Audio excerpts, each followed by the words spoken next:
பண்ணுங்க மேடம் கேட்குறாங்க. இல்லைடா மச்சி, அம்மாக்கார உடம்பு சரியில்லை, கடை வேற திறக்கணும், இல்லைனா வீட்டுக்கு சாப்பாடு கிடையாதுடா. நீ நல்லா படித்தா பெரிய ஆளாக ஆகலாம். நான் இப்போ பெரிய ஆள் ஆகணும்டா குடும்பத்துக்காக.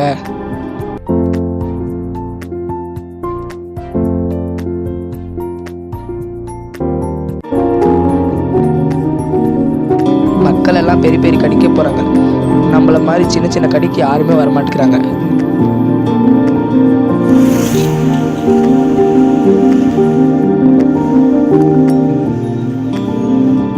ஸ்கூலுக்கு போயிட்டு வந்துட்டியா? போயிட்டு சபரி. அப்பான்னு சொல்லிட்டேன். இனிமேல் பக்கத்துக்கால் தான் பொருள்லாம் வாங்கணும். நன்றிடா மச்சி, உங்களை மாதிரி நண்பர்கள் இருந்தாலே போதும், நம்பிக்கையே போதும் தோணுது. தேங்க்ஸ்ரா மச்சி.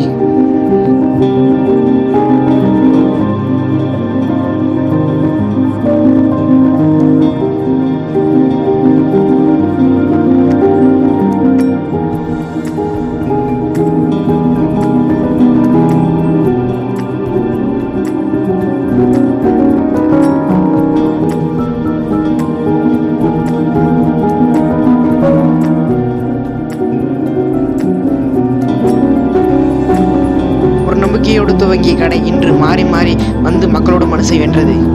கடைகளுக்கு போட்டி போட்டாலும் மனசோடு நடக்கும் சிறிய கடைகளுக்கு மக்கள் இன்றும் இடம் கொடுக்கிறார்கள்.